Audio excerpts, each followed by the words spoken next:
අයිබෝන් යාළුවනේ අයිබෝන් මේ අද කතා කරන්න ලෑස්ති මේ ගල් මිල සම්බන්ධව මගේ යාළුවෝ ගොඩක් කට්ටිය මට මැසේජ් කරනවා කෝල් කරනවා WhatsApp එකට WhatsApp මැසේජ් දානවා මේ ගලක් අයියේ කීයද දෙන්නේ මල්ලි ගලක් කීයද මේ වෙලේ විකුණන්නේ කියලා.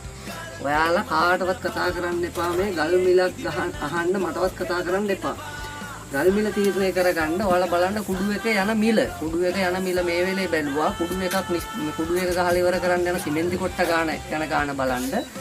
වැඩ කරන සේවකයන්ට දෙන කුලිය බලන්න. ඒ කුලිය බලලා ඔයාලට ගල් එනවනේ ගාණක්. ගල් 1500යි කියනකො ඒ යන මුළු මුදලෙන් 1500 ගල් බෙදන්න. එතකොට ගලකට යන මුදල හම්බ වෙනවා. එතකොට ගලකට යන මුදල රුපියල් 55යි නම් ඔයාලා තීරණය කරන්න මම 60ට දෙනවා 58ට දෙනවා 60කට දුන්නොත් මට මෙච්චරක් ලාභයි කුඩු එක මෙච්චරක් ලාභයි කියලා ඒක ඔයාලට තීරණය කරගන්න පුළුවන්. ඒකින්ද කාටවත් කතා කරලා මිල අහගන්න ඕනේ නැහැ. මම ඔක්කොටම මැසේජ් කරන්න කරදරයි කෝල් කරනවා ඔක්කොම මේ ආන්සර් කරලා ගොඩක් කතා කරන්න කරදරයි. මමත් කාර්ය බහුල මිනිහෙක් මේ ඉතින් වැඩ කරනවා හැම වැඩක්ම කරනවා කොවිතෙන් කරනවා. ඒක නිසා යාළුවනේ කුඩු එක මම අර කියපු විදිහට කුඩු එකේ යන වියදමයි ඔක්කොම ටික බෙදලා ගල් ගාණෙන් බෙදලා බලන්න. එතකොට ඔයාලට හරි උත්තරේ හම්බ වෙනවා. කාගෙන්වත් අහන්න එපා.